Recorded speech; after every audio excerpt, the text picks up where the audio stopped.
Welcome back. Welcome back to another episode of the Daily Turnup. Thank you to everyone that listened to the last episode. Over 350 views. That is amazing. It is double, a little over double the amount of our usual 150s viewers. So grateful. I'm so excited to get into today's topics. We have a great lineup for you. We're going to talk the big, beautiful bill and why it's not that beautiful, but it's probably big because the amount of money it's going to cost the economy. We're going to talk a little bit about the Epstein files that CK is dying to talk about. And then I'm going to wrap it up with a little bit talking about ICE and the conspiracy theory that I think is going on. CK, you ready to get going? I'm ready, but I don't think these are news stories, MR. Trump told us today. What are you talking about this still for? Play right into your hand. Actually, that plays right into my hand. I told you, everyone's trying to make it a nothing burger, but CK will persist. All right, so I'm going to give a quick summary about the big, beautiful bill, and then BG, I'm going to turn it over to you. I want that economic analysis. I want people to know why this is the greatest thing in the world and why this is the worst thing to ever exist. So the big, beautiful bill is a sweeping $3 to $4 trillion budget package that was signed into law on July 4th, 2025, extending key 2017 cuts, introducing new deductions, which include tips, overtime, auto interest, senior deductions, and so on. It dramatically increases defense spending, border security, ICE funding, while offsetting spending via deep cuts to Medicaid, SNAP, clean tax cuts, big thing here, healthcare, student loans, and more. Analysts warn that the legislation heavily favors corporations and high earners, contributing substantially to the federal deficit and could strip tens of millions of Americans of their health care. So, BG, before I turn over here, here's a few quick positives because I'm sure there's some good things in here, right? So you have Trump's accounts for newborns, which establishes a new tax-deferred savings account for $1,000 from the government for children born in 2025 through 2028. You also have senior support, which introduces a temporary $6,000 senior deduction, and then you also have some tax cuts from 2017. And here are the negatives. The biggest one, and CK, I think you and I are going to talk at this at length because CK and I are on the same board, that this is probably the most major thing. It will absolutely increase our deficit by adding $2.4 to $2.8 trillion to the deficit by 2034, potentially worsening inflation and interest rate trends. Then you have the deep healthcare and welfare cuts, trimming $1 trillion from Medicaid and $186 billion from SNAP, risking losing coverage for 10 to 17 million people. So, BG, tell us, why should we be excited? Why should we be terrified? MR, CK, thank you guys so much for having me. It's been an incredible week. A whole lot of nothing. Just kidding. Big, beautiful bill. All right. Major positive, you started kind of labeling behind the scenes. So, number one, tax deductions for everybody. Huge implications. Everybody keeps more money in their wallet.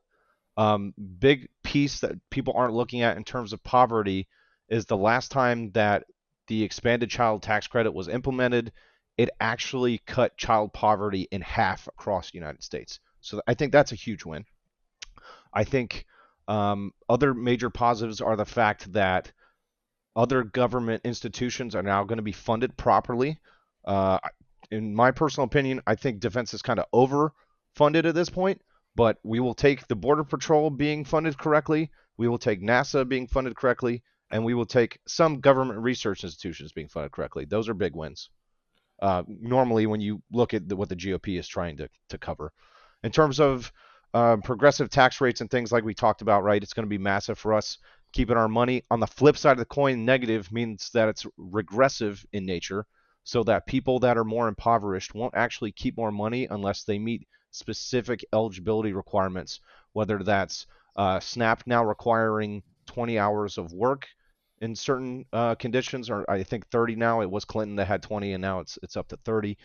And then the other big piece, and I know you guys are going to want to probably dial into this, and you mentioned it already, is the debt and deficit. Huge problem for this country moving forward. MR. No, BG, love the breakdown. You got me hyped. Those are some positives and some massive negatives.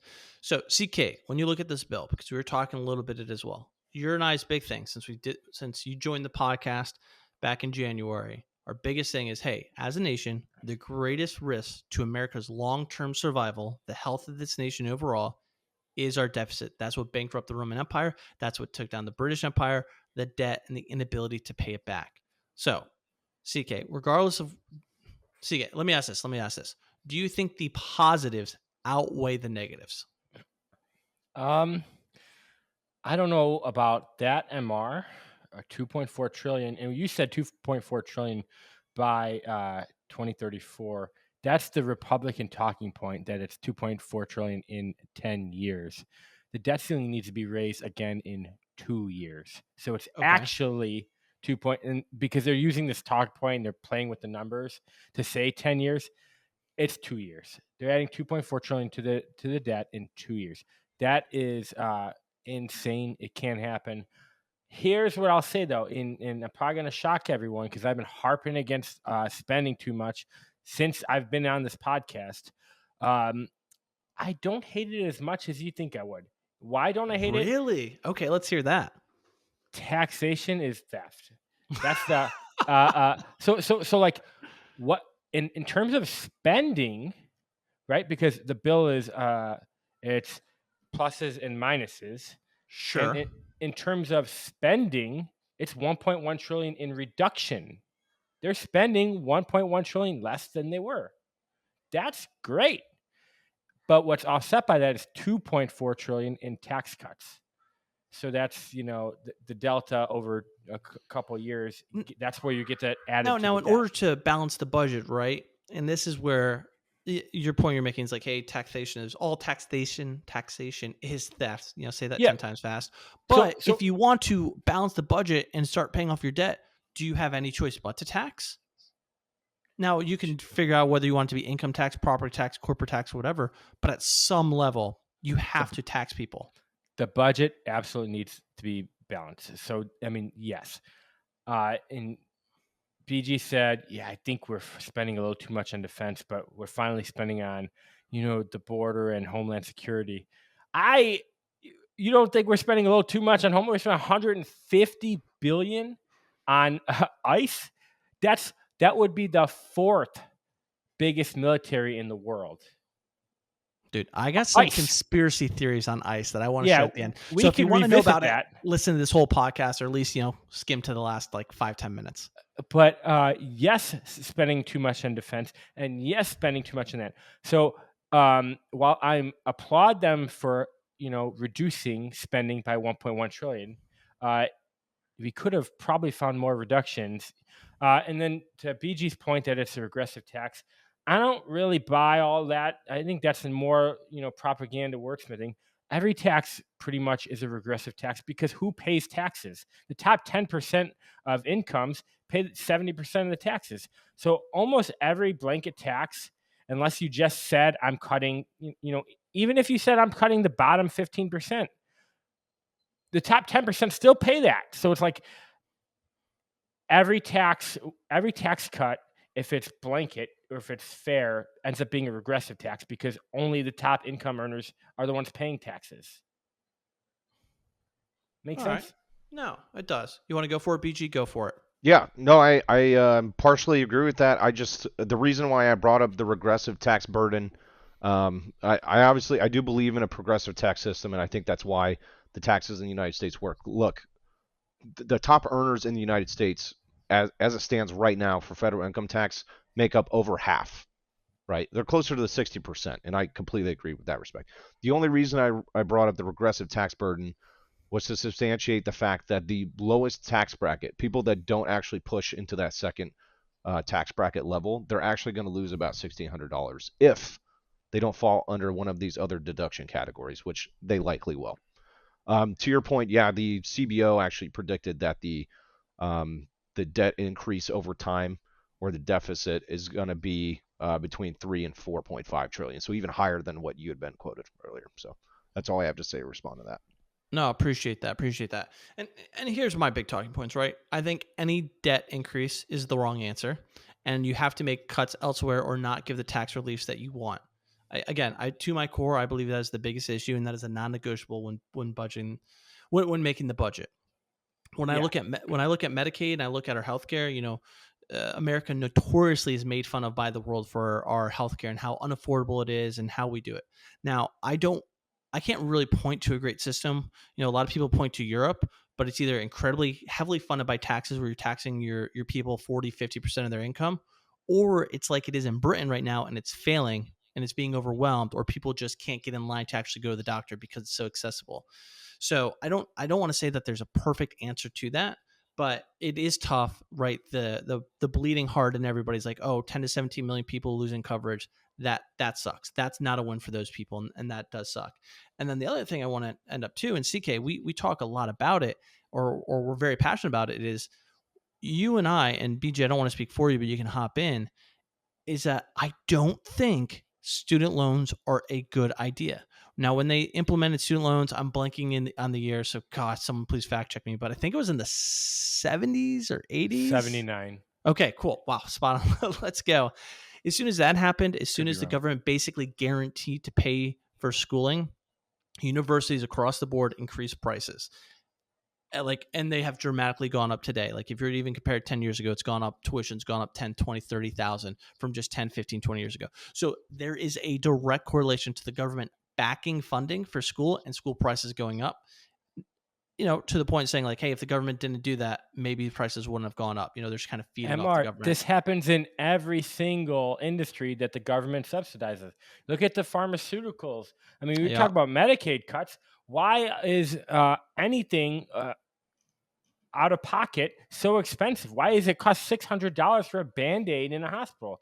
Because you have these subsidized health insurances, and they can charge whatever the hell they want. Yeah. No, dude, you're spot on. You're spot on.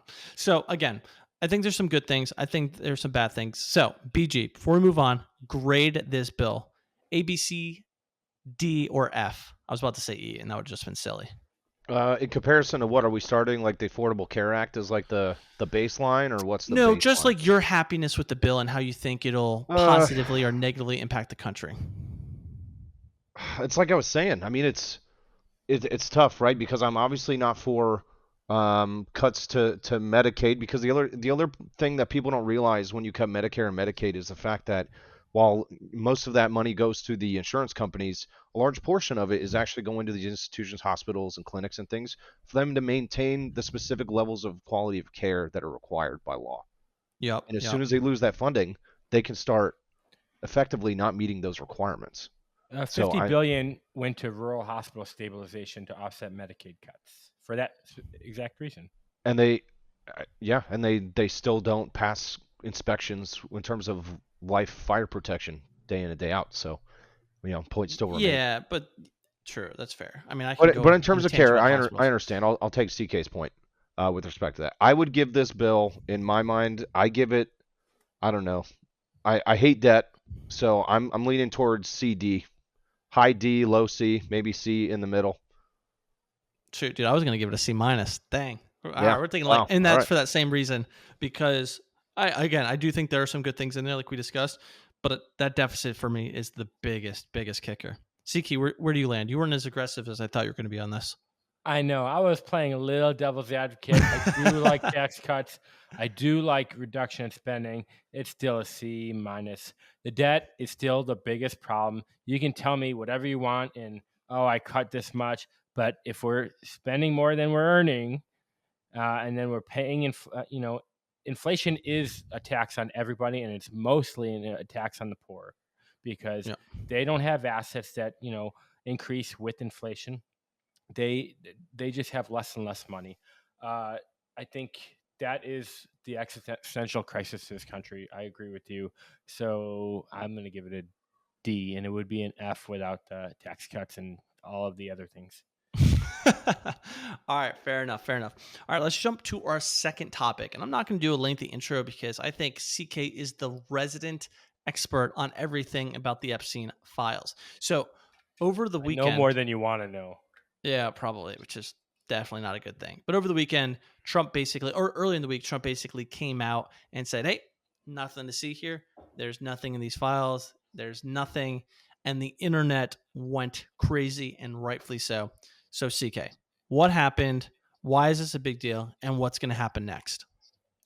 What happened? Kash Patel said, Day one, this is going to be released. Donald Trump on multiple podcasts. If you want, is this what you want to see?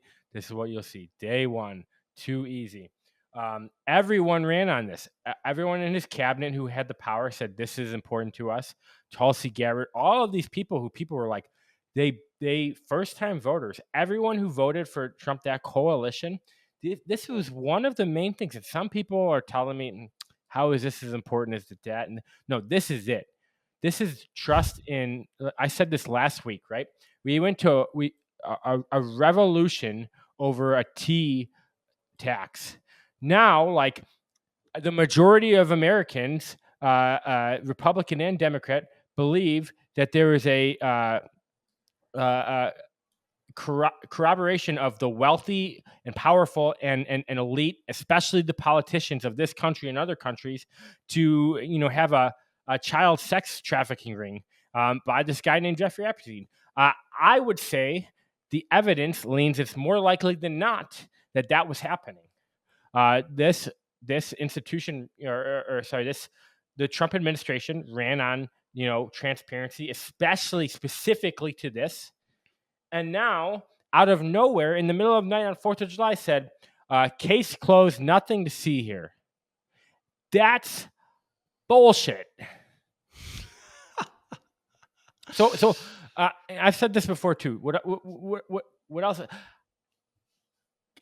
I think, why did Biden and Kamala lose this election? You can argue Don't that get me started on Kamala that. was the Don't get worst me started on candidate that. in the history that ever And I run for do. president. Yeah, I believe that too. But I think the biggest thing was the gaslighting. Was Biden is in the best mental shape of his life, and F you if you don't believe that. Was everyone telling you that the emperor has clothes? And you're like, no, that emperor is half dead and naked. And them trying to tell you, like, don't believe what you see with your own eyes and hear with your ears. Just listen to me blindly and follow. He's okay. And then, it went, that was a bridge too far. So they moved to Kamala. And don't believe what you see. She's actually very smart. They just gaslit everyone. And people said, enough of that. Don't treat me as a voter like I'm stupid and say, don't look at that. Look over here. That's exactly what the Trump administration is doing with Epstein. Exactly. And I guarantee you, my bet is that they lose the midterms, and this is one of the sticking points. So, wow. Thank you for that take. I think you just went on 4 minutes straight of just pure passion, adrenaline, and just laying it all out there. So definitely love the intensity there. So I need to play a little devil's advocate for the viewers, but I really don't want to because I share that passion with you. You cannot run on this and try and protect this horrific human being from what he did. So a lot of things on the internet where it was like, okay, so Jeffrey Epstein and his girlfriend, they were trafficking people, girls. They have that witness. That's why he was arrested. They have records. They know the women that were actually trafficked, or the girls, because they were girls at the time. Who did they traffic them to? Who is on the other end, right? There has to, no matter what, whether it's Bill Clinton, Donald Trump, whoever you want to say that you hate that you think was doing that, there was somebody on the other end of it. There was somebody. And so that's the thing. People can't get over that, nor should they. Now, will I go off and say that this is the biggest thing ever? No, because we just said 5 minutes ago that the tax deficit was the biggest thing ever, because that's what will actually sink the entire nation.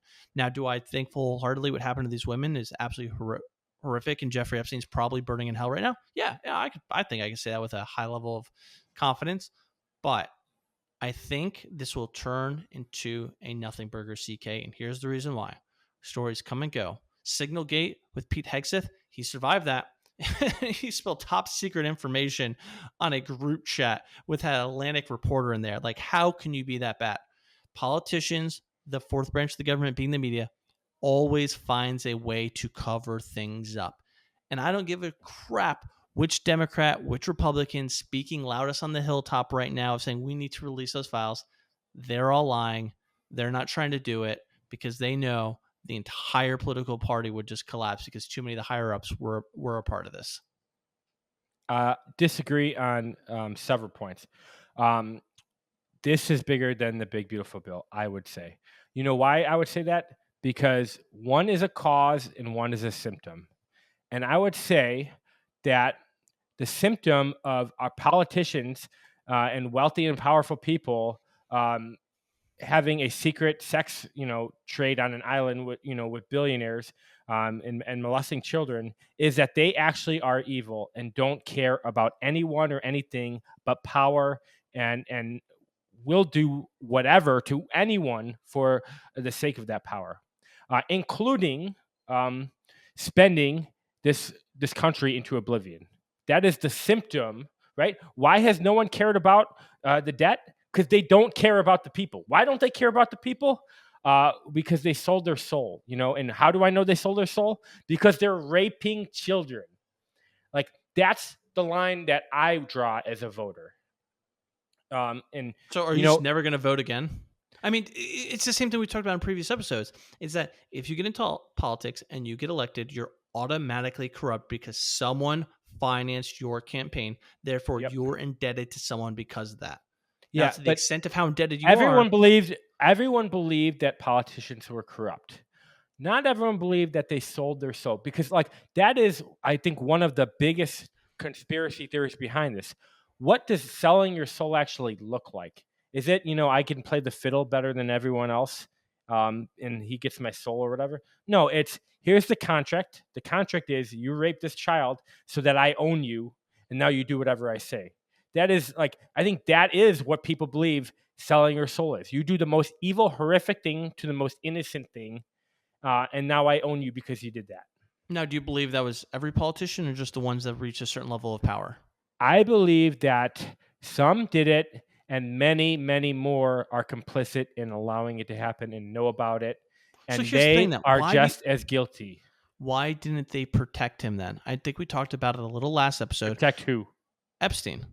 Like in the sense of why didn't they protect him from getting arrested? Right, at some point they didn't protect him; they protected themselves. As soon as it was, but if they're so powerful, my belief is as soon as it was close enough, or as soon as the cat was getting out of the bag, they put him in a place where they had him safe and quiet.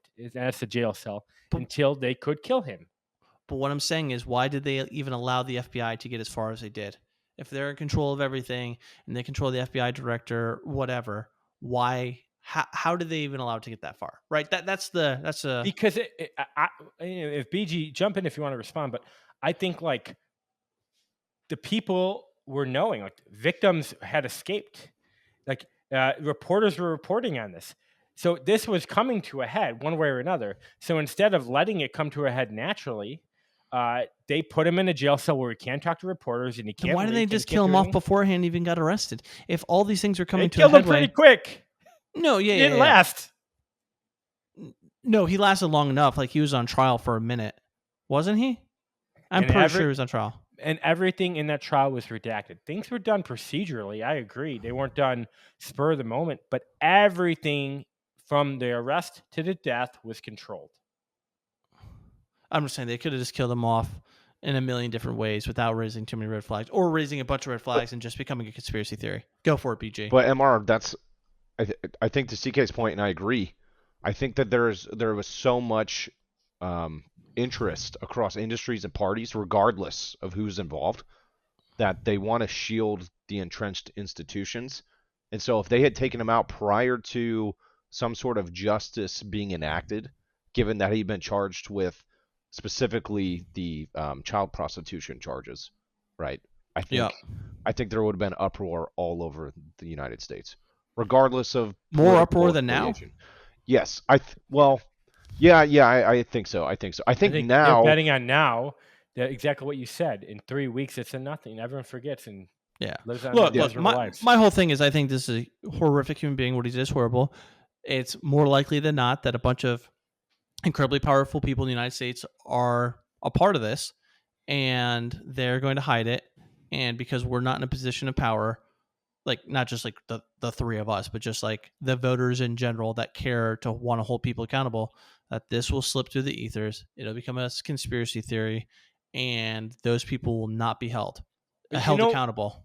The despicable thing is that, a lot of people voted for Trump on this. And then they asked him yesterday on it, and he says, Why would you even talk about that? That is old news. But that's classic Trump. That's the biggest gaslighting and disrespect. And then to use the flood victims to deflect, it is, so the question is, what is Trump's involvement? So I think there's two plausible theories, right? And I won't take the Charlie Kirk theory that if Trump was involved with Epstein, they would have done, the Democrats would have sold him out years ago. I don't buy it. And I don't buy that either. I see a ton of Republican influencers. Obviously, it's obvious to know who are the paid influencers for MAGA, because they're all lock and step. And that was another thing that I hated the Democrats doing. When you had the videos of all of the news saying the exact same narrative. Now you have the MAGA influencers saying the exact same narrative. We have to move on. We have to move on. Why would Trump be involved? They would have ousted him years ago.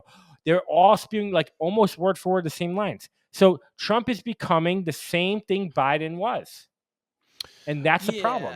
Yeah, I'll give a little yes and no there. So the most classic thing that Trump is, got to call a spade here, right, wrong, or different. Trump says one thing and they'll change his mind like the next day for whatever justified reason. And be like, hey, man, that was part of the deal. I was luring them to the left and I was really going right the whole time. They fell for it. I got what they wanted. So, I mean, for him to say that he never talked about it, like, this is classic Trump. We know he either lies through his teeth or he tries to be strategic. I don't think this was strategic in this nature. I think this was just lying. So I think one of two plausible is that he was involved, and which would mean the Democrats were involved too, because everybody was involved. There's like mutually assured destruction, or exactly, or there is a handler that's probably from like a foreign country or something else that. I mean, I think it's just as plausible that owns them both, and they're shutting up for the sake of that handler. And I don't think a single person. I think maybe it could be even a group. It could be like Britain certainly a part of this, right? The princes and the crown. Yeah. And if you think it stops with Prince Andrew's, like, there's no way. So there's definitely multiple countries involved with this, and that's why I think that's another plausible, is that like many different organizations got involved that said, you need to silence this or else everything else is over. Yeah, and here's the thing, because we got to move on, and I'll end on this, is that yes, there's so many people involved, which is why all the powerful people got together to keep the silent, because it was just one side, they'd expose the other. I think everyone can buy that. But here's the really scary part. If it shuts Trump up, then with everything in your fiber that he was more likely than not either heavily involved or they could just bully him around. No one bullies Trump around. He's terrified of someone, and he's not terrified of anyone. Exactly. And he says whatever he wants to say. He's the only politician I can ever recall from every history book or whatever that can get away with saying, I grab the woman by the blank, make special education jokes, on stage, mock disabled veterans, do all these like dumb Trump things, which is part of the reason why I lost in 2016. He's the only politician that can survive it. And he'd probably be the only politician that could survive doing terrible things to children to an extent. Depends what it is, right? There's still a spectrum. He wouldn't survive that. Maybe, right, that's up for debate. But the point is, he's the only one that can survive doing very not good things. And so if he's shutting up because of this, I think that speaks volumes more than anything else. I think if he were running again, he would lose on a landslide, and this would be one of the big reasons. I mean, it depends who he goes against. But I think he's going to end his 4 years with an absolutely fractured base. Maybe, but we also believe in a multi-party system, and so maybe that's the next step to a multi-party system. Maybe, yeah. I mean, that's what Elon's trying to do, right? Yeah, we're not going to talk about that. But okay, let's pivot to our next and final topic. If you're still listening, really appreciate you. Hit that like, subscribe button, and check out our Patreon. So insert self-promoted ad. So I want to talk a little bit about ICE. We're running out of time, and I want to talk about this on another episode, so I won't go too in depth. But ICE is getting a major overhaul. We talked about it a little in the beginning of the episode, going from $10 billion to over $100 billion from 2029, which is going to enhance operational capacity, expand detention infrastructure, modernize enforcement systems, overall increase the federal and local cooperation, and it is a lot of money.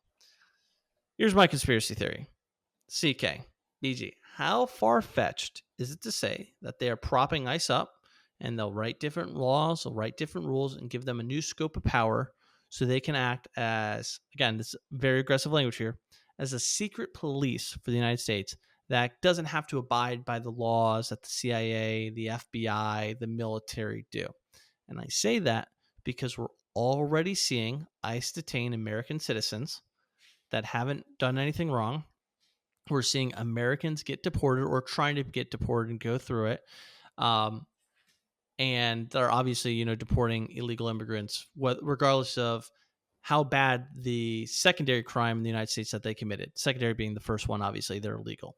So, CK, is it plausible? I'm not saying likely, but is it plausible that ICE can gain more power and more momentum in the coming months and years, and they can maybe start making people disappear? I'll say likely. Yeah, is it plausible? Is it likely that the government would use a crisis? And I think many people would classify immigration over the last 4 years as a crisis, and use it to seize power. And will the government ever, ever, ever, ever let go of power after the crisis is over? No, never. So 2001, you're right, 9/11. What do? We stood up the Department of Homeland Security, which is the same, department that owns ICE. Which is pretty much the Department of Government overreach and authoritarianism against its own people. Why do I say that? The Patriot Act came from 2001, and Department of and what do? They spied on American people. They're still spying on American people. In fact, they doubled down with Obama, and so. Is it plausible? Is it likely? Of course, that's what's going to happen. They just gave him a blank check, like 10 times in size, and said, do what you want to keep the border secure. Well, it's such a vague mission set, and again, another thing is maybe this ICE and Department of Homeland Security does it for the right reasons. What if the next one says Republicans and MAGA guys are the existential terrorist threat and are the radicals, and now they all need to be on watch? And now I have $100 billion ICE army that's going to make sure that that's enforced. Has that ever happened? No way, right? Tulsi wasn't on a watch list from the Democrats. That happens all the time. So yes, it is plausible. It is likely. I would bet my paycheck on it. BG, I keep talking. I got to give you a second. Yeah, what are your thoughts, BG? MR, I had kind of talked about this before. So yeah, DHS is getting, arguably too much money, but arguably not. So when you dive into the bill, ICE has only allocated about 75 billion of it. Roughly 30, it's a little less than 30, is specifically, or the way the bill is written, is specifically supposed to be for hiring agents and just for deportation operations. MR, what I've already articulated to you is I think that ICE inherently and DHS inherently are already so unable to perform their mission set that I don't see them becoming a legitimate threat to the U.S. in the near term. And the reason I say that is because ICE has failed miserably at actually tracking down illegal immigrants that have broken laws and deported them correctly. Instead, they're arresting American citizens. No, but they're arresting American citizens and then having to release them because they can't do their job as it is. So I'm going to throw money at the problem, and they're somehow going to magically, in a period of 3 years, be even better, even though they haven't been tracking these illegal immigrants the whole time like they're supposed to be. Well, it's technically how you get better with a bigger budget, with more money to spend to buy better stuff and train better people. Regardless, in the bill, another 35-ish is for detention capacity, because the other thing we found out is in trying to detain all these people, they don't even have the capacity to do it. Sure. So I just don't necessarily agree with you guys up front that it's going to become this KGB-esque. Well, I think the fact that they can arrest American citizens, and we only know what the media is showing us, how many Americans have they arrested and not made public and are still in prison or deported, right?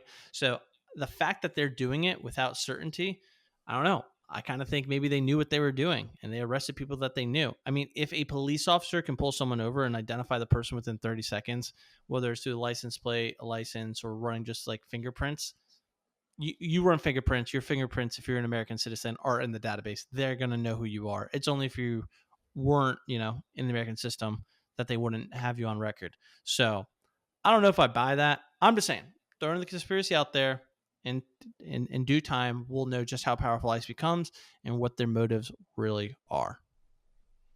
Sure, So, sure. Maybe they become a militarized deportation machine, and BG yeah. has to eat his words. Yeah, I'm just saying, I'm like pretty good predicting shit on this podcast right now. I think I'm the only person that's 100%. So if I'm going to be wrong about something, God, I hope it's this. God, I hope I'm wrong on this. All right. So we're at the 35-minute mark. We appreciate everyone that is still listening. Thank you so much. You are part of the true 150 that listens to this entire episode, and you mean everything to us. BG, give me your closing comments.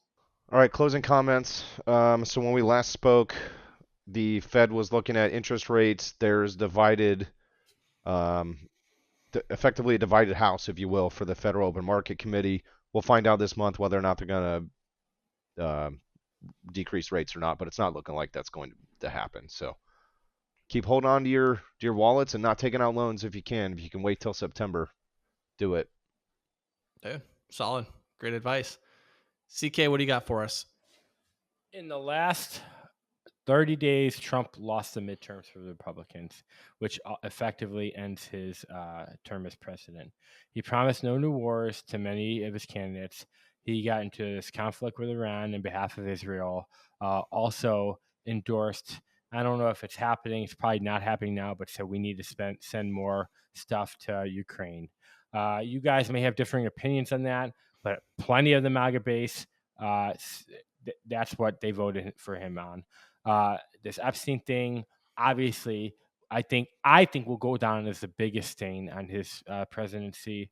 And then the big beautiful bill where he did the least fiscally conservative thing you could possibly do by adding 2.4 trillion to the deficit, which is Biden level spending or more.